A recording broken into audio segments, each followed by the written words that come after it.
राधा कृष्ण मिलन, एक दिव्य कथा। स्थान वृंदावन का पवित्र वन, जहां प्रकृति अपनी संपूर्ण सुंदरता के साथ खिली हुई है। हर ओर फूलों की महक, पक्षियों का मधुर संगीत और कान्हा की बंसी की मधुर धुन। Dash dash dash. कहानी का प्रारंभ। वृंदावन के वन में राधा अकेली बैठी थी। यमुना के किनारे बहती हवा उनके घुंघराले बालों से खेल रही थी।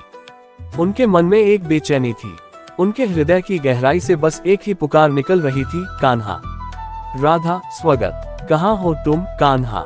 क्यों हर पल तुम्हारी स्मृति मुझे बेचैन करती है? ये वन, ये नदी, ये बंसी की धुन सब तुम्हारी याद दिलाते हैं। पर क्या तुम मुझे याद करते हो? Dash dash dash. कृष्ण का आगमन। अचानक हवा में एक अनोखी सुगंध फैलने लगी। राधा ने अपनी आंखें उठाई और सामने देखा, कान्हा अपनी बंसी बजाते हुए धीरे धीरे उनकी ओर आ रहे थे। उनकी मुस्कान में दिव्यता थी, उनकी चाल में सृष्टि का आकर्षण। कृष्ण, राधे, तुम्हारी पुकार मुझे खींच लाई। तुम्हारा प्रेम इतना सच्चा है कि मेरी बंसी भी तुम्हारे बिना अधूरी है।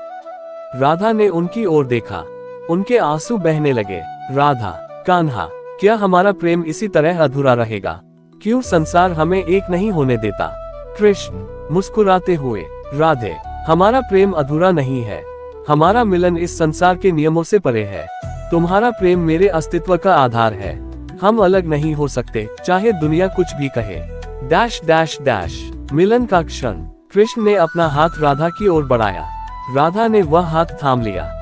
जैसे ही उनके हाथ मिले, पूरा वृंदावन आनंदित हो उठा। पेड़ झूमने लगे, पक्षी मधुर गीत गाने लगे और यमुना की लहरें भी जैसे नृत्य कर रही थी। कृष्ण ने अपनी बंसी बजाई और राधा ने अपने मन के सारे दुख भूलकर नृत्य करना शुरू किया। यह नृत्य प्रेम और भक्ति का प्रतीक बन गया। Dash dash dash. समाप्ति। राधा और कृष्ण एक पेड़ के नीचे बैठे। कृष्ण ने राधा से कहा, राधे, हमारा प्रेम न तो समय का मोहताज है, न स्थान का। जो भी सच्चा प्रेम करेगा, वह हमें अपने हृदय में पाएगा। हमारे मिलन की कथा युगों युगों तक प्रेमियों को प्रेरणा देती रहेगी। राधा मुस्कुराए। उनकी आंखों में अब न कोई दुख था, न कोई सवाल। उनका प्रेम कृष्ण के साथ अमर हो चुका था।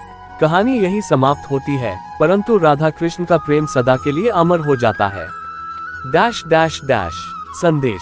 राधा कृष्ण का प्रेम इस बात का प्रतीक है कि सच्चा प्रेम आत्मा का मिलन है, जो किसी बंधन या परिस्थितियों से परे है। आपको ये कहानी कैसी लगी? मुझे कमेंट बॉक्स में बताइए।